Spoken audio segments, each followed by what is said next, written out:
அனைவருக்கும் வணக்கம். ஸ்ரீ குருவே நமக. பாலும் தெளிதேனும் பாகும் பருப்பும் இவை நாளும் கலந்துனக்கு நான் தருவேன். கோலம் செய் துங்க கரிமுகத்து தூமணியே எனக்கு சங்க தமிழும் ஒன்றும் தான். இந்த பள்ளியினுடைய 10வது ஆண்டு விழாவிலே கலந்து கொள்வதிலே மிக்க மகிழ்ச்சி அடைகின்றேன். இந்த பள்ளியினுடைய தாளாளர் மற்றும் இந்த அறக்கட்டளையினுடைய உறுப்பினர்கள் அனைவருமே கடந்த ஒரு 3 ஆண்டுகளுக்கு முன்னால் எனக்கு பழக்கம் ஏற்பட்டது. கற்றாரே காமுறுவர் என்று சொல்வார்கள். அதனை போல கற்ற பெரியோருடைய நட்பு 3 ஆண்டுகளுக்கு முன்னால் ஏற்பட்டதை நினைக்கும் போது கண்டிப்பாக பெரு உவகை. என்று சொன்னால் இந்த உலகத்திலே பிறந்திருக்கிற அனைவருமே மகிழ்ச்சி கொண்டு வாழ்வதற்காகத்தான் பிறந்திருக்கிறார்கள். தற்போது கடந்த 2 மணி நேரம் நடந்திருந்த அந்த கலை நிகழ்ச்சிகளை பார்க்க போனால் மற்ற பள்ளியிலே இருக்கக்கூடிய சில விஷயங்களை நாம் நிகழ்ச்சி நிரலிலே நாம் பார்க்கும் பொழுது முதலிலே வரவேற்புரை, சிறப்புரை, அடுத்தது கலை நிகழ்ச்சிகள், சிறப்புரை முடிந்தவுடனே பரிசளிப்பு என்று சொல்லி பட்டியல் இருக்கும். ஆனால் இந்த பள்ளியிலே அனைத்து மாணவ மாணவிகளும் பெற்றோர்களும் அமர வேண்டும் என்று சொல்லக்கூடிய ஒரு காரணத்திற்காக முதலிலே நிகழ்ச்சிகளை வரவேற்புரை கொடுத்துவிட்டு ஆண்டறிக்கை வாசித்துவிட்டு மாணவ மாணவிகளுடைய கலை நிகழ்ச்சியை நடத்திவிட்டு இறுதியாக சிறப்புரை கொடுத்துவிட்டு இன்னும் 2 நடனங்களை கலை நிகழ்ச்சிகள் மிச்சமாக வைத்துவிட்டு பரிசளிப்பையும் கொடுத்துவிட்டு மிக அருமையான ஒரு முறையில் நிகழ்ச்சிகளை கோர்த்திருக்கிறார்கள். இது அனைவருமே பங்கு கொள்ள வேண்டும், யாரும் இல்லத்திற்கு செல்லக்கூடாது என்று சொல்லக்கூடிய வகையிலே இந்த நிகழ்ச்சி நிரலை அமைத்திருப்பது என்பது மிக சுவாரஸ்யமாக இருக்கிறது.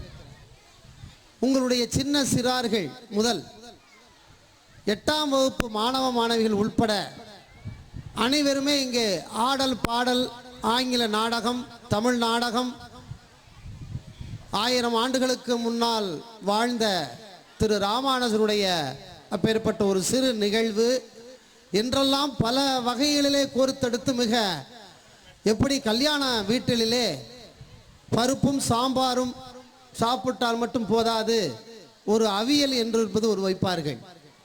அதை போல அவியலை சாப்பிட்டால் தான் எனது மனமானது என்னாகும், சந்தோஷம் அடையும். அதை போல கலந்த மாதிரி இருக்கக்கூடிய ஒரு கலவை சாதம் மாதிரியாகவும் அவியல் மூலமாக இந்த நிகழ்ச்சி நிரலை அமைத்திருப்பது ரொம்ப ரொம்ப வரவேற்க தகுந்தது. எந்த பள்ளியிலும் காணாத ஒரு அருமையான ஒரு திட்டமிடல். இதை போல ஒரு ஸ்கூல்ல வச்சுக்கிட்டு பக்கத்தில் 2 கட்டடத்தை வைத்துக்கொண்டு ஒரு மாபெரும் மேடையை வைத்திருக்கிறார்கள். கட்சி மாநாடுலே கூட இந்த மேடை அமைப்பட்டிருந்தது கண்டிப்பா சாதாரண விஷயம் அல்ல. ஐயா அவர்கள் பார்த்தால் ஒரு அருமையான ஒரு இந்த சிபி சக்கரவர்த்தியினுடைய நாடகத்திலே அவர் உடம்புக்கு தகுந்த மாதிரி ஓடாம ஆடாம அவர் உடம்புக்கு மீறி ஓடி ஆடக்கூடிய சிறிய அந்த வயது போல ஆங்கு முங்கு ஓடுவதை பார்த்தால் நாங்களெல்லாம் தோற்று விடுவோம் என்று சொல்லக்கூடிய வகையில இருக்கிறார் அவருடைய அந்த மனம். சடார்னு பேக்ரவுண்ட் எடுத்துட்டார். அதுக்கப்புறம் தான் உள்ள பார்த்தா ஒரு பெரிய அரண்மனையே காத்திருக்கு. என்னோட சொன்னால் எந்த நிகழ்ச்சிக்கு, எந்த நாடகத்திற்கு, எந்த அரங்கிற்கு எது பொருத்தமோ அதை போல இந்த திட்டமிடல் என்று சொல்லக்கூடிய ஒரு அருமையான விஷயத்தை ஐயா அமைத்திருப்பது என்பது எதிர்கால நோக்கத்திற்குரிய அப்பேற்பட்ட பல திட்டங்களை வைத்துத்தான் இதை செய்ய முடியும். அந்த வகையிலே அவருடைய திட்டமிடல், அவருடைய ஆளுமை திறன், அந்த ட்ரஸ்ட் உறுப்பினர்களுடைய அந்த ஒத்துழைப்பு, எல்லா நிகழ்ச்சிகளிலுமே இந்த ஆண்டறிக்கையை பார்த்து பார்த்தா பல்வேறு இடங்களுக்கும் இந்த மாணவ மாணவிகள் சென்றிருக்கிறார்கள். 8த்துக்கும் சென்றிருக்கிறார்கள், பரிசுகளையும் வென்றிருக்கிறார்கள். இந்த வகையிலே இந்த சிறிய அமைப்பை வைத்துக்கொண்டு இவ்வளவு தூரத்துக்கு பெரிய ஒரு ஆற்றல் நிறைந்த ஒரு கல்லூரி ஆண்டு விழா கூட இந்த மாதிரி ரொம்ப விசேஷம் இருக்காது. என்ன சொன்னால் தமிழுக்குரிய ஆர்வம், ஆங்கிலத்திற்குரிய மொழியாக்கம், நடனத்திற்குரிய விஷயங்கள், சிறிய அரங்கத்திற்குரிய விஷயங்கள் என்றெல்லாம் கலந்தது மாதிரி அழகாக நிகழ்ச்சி அமைத்திருப்பது என்பது கல்லூரி ஆண்டு விழா கூட கண்டிப்பாக கிடையாது. என்ன சொன்னால் கல்லூரி ஆண்டு விழா நாங்கள்லாம் பார்த்து கொண்டு இருக்கிறோம். குத்தாட்டமமாக இது மாதிரி டப்பாங்குத்து டான்ஸாகத்தான் இருக்கும். ஆனால் இதில் சின்ன சிறார்கள் பூவே பூவே என்று சொல்வது போல அந்த ட்ரெஸ் அமைப்பு, மஞ்சள் பூ என்ன சொன்னால் இந்த வந்து பேரண்ட்ஸ் வந்து வாங்கி கொடுக்கும்போது ரொம்ப கஷ்டமாக இருக்கும். இந்த ட்ரெஸ்ஸு வாங்குறதுக்கு எப்படியும் ஒரு 1500 இருக்கும் ஒரு ட்ரெஸ்ஸு.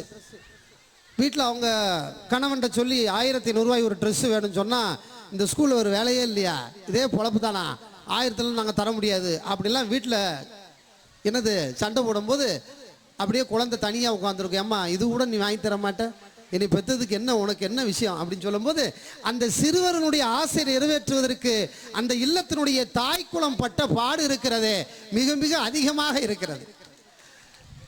உடனே கூட வந்திருக்கிறார், கணவர் வந்திருக்கிறார். ஆடும்போது மேலே ஏறி இருக்கும்போது பார்த்தியா நம்ம குழந்தை பின்னாடி இருக்கு, நம்ம குழந்தை நடுவில் இருக்கு, நம்ம குழந்தை முன்னாடி இருக்கு, நம்ம குழந்தை ட்ரெஸ்ஸில் பார்க்கும்போது நல்லாத்தான் இருக்கு, உங்களை மாதிரி இல்லை என்னைய மாதிரி தான் இருக்குன்னு சொல்லிட்டு யாரு அந்த அம்மா வேற சொல்லும். இந்த மாதிரி அந்த நடனத்தை பார்க்கும்போது 1500 என்பது என்னது சர்வ சாதாரணமாக தெரியும். இதெல்லாம் வந்து இந்த வயசுல தான் செய்ய முடியும். இப்போ நான் டான்ஸ் ஆனா எப்படி இருக்கும் உங்களுக்கு? கண்டிப்பாக அது யாரும் பார்த்துட்டு சகிக்க முடியாது, எந்திரிச்சு போயிடுவாங்க, ஒரு பயிலும் இருக்க மாட்டான். ஆனால் அந்த சின்ன குழந்தைகள் வந்து அதற்கு உரிய முறையில் பார்க்கும்போது இதை வந்து ஃபோட்டோ எடுத்து அது வந்து கல்லூரியில் அளவில் படித்து அதுக்கு ஒரு திருமணம் முடித்து அது ஆடவராக இருந்தாலும் சரி பெண்டீராக இருந்தாலும் சரி தன்னுடைய இல்லத்திற்கோ அல்லது உத்தியோகத்திற்கோ போகும்போது இந்த பழைய நினைவுகளை பார்க்கும்போது நம்ம ஏற்படக்கூடிய மகிழ்ச்சி இருக்கிறது அல்லவா, அது வாழ்க்கையில் எத்தனை கோடி கொடுத்தாலும் கிடைக்காது. அந்த மாதிரி சிறிய வயதிலேயே இவ்வளவு தூரத்திற்கு இருக்கக்கூடிய ஒரு வாய்ப்பை தந்திருக்கிறார் இந்த பள்ளியினுடைய தாளாளர் மற்றும் ட்ரஸ்ட் உறுப்பினர்கள். அவர்களுக்கு தான் நீங்கள் ஓங்கிய கரவோசம் தர வேண்டும், கண்டிப்பாக தரணும். ஏன்னா இந்த மாதிரி வாய்ப்பு யாருக்கு கிடைக்கும்? அந்த ஆங்கிலத்தில் பேசிய சிபி சக்கரவர்த்தி கண்டிப்பாக அவங்க தமிழில் தான் பேசுவாங்கன்னு எதிர்பார்த்தேன். என்ன சொன்னால் சிபி சக்கரவர்த்தி திரும்ப சர்வ சாதாரண ஆள் இல்லை, சோழ பரம்பரையில் வந்திருக்கிற ஒரு மாபெரும் மன்னன். ஆனால் வந்து இந்த வித்தியாசமாக இதை செய்யணுமே அப்படின்னு அது யாருடைய ஐடியா என்று தெரியவில்லை. தலைமை ஆசிரியருடைய ஐடியாவாக இருக்கலாம் அல்லது நம்முடைய தாளாளருடைய ஐடியாவாக இருக்கலாம். நல்லா பார்த்து அது சில பேருக்கு புரிந்திருக்கும், சில பேருக்கு புரியாமல் இருக்கும். ஆனால் சிபி சக்கரவர்த்தியினுடைய அப்பேற்பட்ட கதை எல்லாருக்கும் தெரியும். ஒரு புறாவுக்காக தன்னுடைய தசையையே அறுத்து கொடுத்த ஒரு கதை. அறுத்து கொடுக்கும்போது உன்னுடைய இடதுகளிலிருந்து ஏன் கண்ணீர் விடுகிறது என்று பார்க்கும்போது ஒரு இடத்துல இருக்கக்கூடிய புராண கதையானது இந்த இடத்துல வந்து திணிக்கப்பட்டிருக்கிறது. அதுபோல இந்த கொடைத்தன்மை வாய்ந்த அந்த குணத்தை சிறிய குழந்தைகளிடம் வந்து விதைக்க வேண்டும் என்று சொல்லக்கூடிய ஒரு ஆர்வம் எங்கும் பாராதது. ஸ்ரீ ராமானுஜ வித்யாலயா SRV என்று சொல்லக்கூடிய 3 எழுத்தில் என் மூச்சு இருக்கும், அது உள்ளவரை என்னுடைய பேச்சு இருக்கும் என்று சொல்லி ஒரு பழைய காலத்து ஒரு பாடல் உண்டு. அதுபோல SRVயில் படிக்கும் போது நீங்க எந்த ஸ்கூல்ல படிச்சேன்னு தான் சொல்ல முடியும். என்ன சொன்னால் அப்துல் கலாம் எங்கே படித்தார் என்று சொன்னால் உங்களுக்கு ராமநாதபுரத்தினுடைய சாதாரண நகராட்சி ஸ்கூலிலே படித்தார், பள்ளியிலே படித்தார். அது மாதிரி நீங்கள்லாம் பெரிய ஆளாகக்கூடியவர்கள், உங்களுடைய குழந்தைகள் எல்லாம் என்னது உங்களை விட பெரிய உயரத்துக்கு செல்லக்கூடியவர்கள். நாங்களெல்லாம் பிறந்திருக்கும் போது, ஐயாவெல்லாம் பிறந்திருக்கும் போது செல்போன் ஏது ஒன்றுமே கிடையாது, தொலைக்காட்சி கிடையாது. ஒரு பஞ்சாயத்தில் ஒரு சின்ன தொலைக்காட்சி சாலிடார் அல்லது எல்காட் தொலைக்காட்சி வச்சிருப்பாங்க. தமிழ் நிகழ்ச்சி இருக்காது, ஹிந்தி நிகழ்ச்சி தான் இருக்கும்.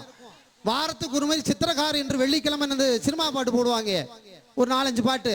அதுக்காக எவ்வளவு தவம் இருந்திருக்கிறோம் என்று தெரியுமா? ஆனால் இப்போ அப்படியா? கையிலே கையடக்க பேசி இப்போ கம்ப்யூட்டரை பொறுத்த வரைக்கும் இன்னைக்குள்ள தினமலரில் போட்டிருக்கிறாங்க, கம்ப்யூட்டரை பொறுத்த வரைக்கும் கேமரா பொறுத்த வரைக்கும் காலங்காலமாக ஓடிவிடும். ஏன்னா கணிப்பொறி இருக்கக்கூடிய சில தொழில்நுட்ப வசதி, புகைப்பட கேமராவில் இருக்கக்கூடிய சில தொழில்நுட்ப வசதி எல்லாம் கையடக்க கேமராவில் ஸ்மார்ட் போன் என்று சொல்லக்கூடிய அந்த செல்போன் அலைபேசியிலே இருக்கக்கூடிய காரணத்தினால் இப்ப இருக்கிற பிள்ளைகள் எவ்வளவு தூரத்திற்கு வளர்ச்சியை நோக்கி போயிருக்கிறார்கள். பல பேருக்கு ஸ்மார்ட் போனை எப்படி பயன்படுத்தனே தெரியாது. எங்களை மாதிரி உள்ள ஆளுகளுக்கு ஏதோ கால் வரும், ஏதோ கால் போகும், அவ்வளவுதான். ஒரு காதில் வச்சு பேசணும், முடிஞ்சு போச்சு. ஆனால் இப்போ இருக்கிற சின்ன குழந்தை என்ன மாதிரி பேசுது பாரு, எப்பா இங்கே ஓடிவா இதை பாரு, படம் காமிக்குது, நமக்கே படம் காமிக்குது. பயாஸ்கோ படத்தை பார்த்தா எங்களுக்கு ஒரு படம் காமிக்குது, பாருப்பா பாரு அப்படின்னு ஆச்சரியமாக இருக்கிறது. எனவே இதில் நாடகம் 200லேருந்து ஒரு 250 மாணவ மாணவிகள் படித்திருக்கிறார்கள். இருந்த போதிலும் கூட இதில் நடித்திருக்கிறவர்கள் கண்டிப்பாக ஒரு 100க்கு மேலே வரும் எண்ணிக்கை எடுத்து பார்த்தால். அந்த 100 பர்சனாலிட்டி என்று சொல்கிறோம் அல்லவா, அதை பார்க்கும்போது மீதி இருக்கிற 120 பேருக்கு என்ன தெரியுமா, அடுத்த ஆண்டு விழாவிலே நானும் பங்கேற்பேன் என்று சொல்லக்கூடிய ஒரு உறுதிநிலை அவர்களுக்கு வரும். இதுதான் என்னது பர்சனாலிட்டி, ஆளுமை திறனை வளர வைக்கக்கூடிய சில விஷயங்கள் இங்கே நடந்தேறின. மேடையினுடைய பின்புறத்தை பாருங்க, எந்த ஒரு கலைநயம், ஐயா இருக்கிற ஏகப்பட்ட கலைநயம். உண்மையா இருந்தாலும் என்னது வெளிப்படையா பேசிடுவார், வெளிப்படையான ஆளு. நான் ஒரு 3 ஆண்டுக்கு பழைய விதத்திலே ரொம்ப வெளிப்படையான ஆளு. அது இப்போ கிடைக்கிறது ரொம்ப கஷ்டம். அவ்வளவு தூரத்துக்கு கலைநயம், மேடை அமைப்பு உயரமா அமைச்சிருக்கிறார். ஏன் எப்பவுமே ஆண்டு விழா நடக்கும்போது என்னது தன்னுடைய குழந்தையை பார்க்க வேண்டும் என்று சொல்லி பேரண்ட்ஸ் எல்லாம் பக்கத்தில் வருவாங்க. பசங்க என்னது ரொம்ப நெருக்கடியா இருக்கும், 2-3 ஸ்டூலை வேட போட்டு அவங்களுக்கு மறைப்பாங்க, அதையும் மாரி தாண்டி உள்ள வந்துருவாங்க.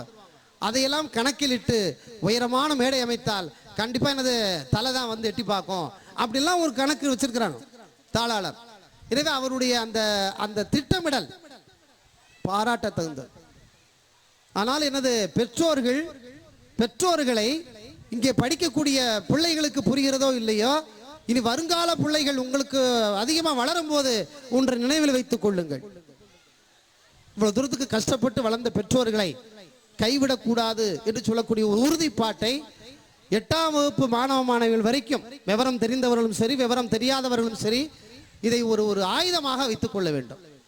ஒரு சரவணகுமாரன் என்ற ஒரு சிறிய பையன் கண் தெரியாத தன்னுடைய பெற்றோர்கள் என்ன செய்யறான், அழைத்துட்டு போகிறான்.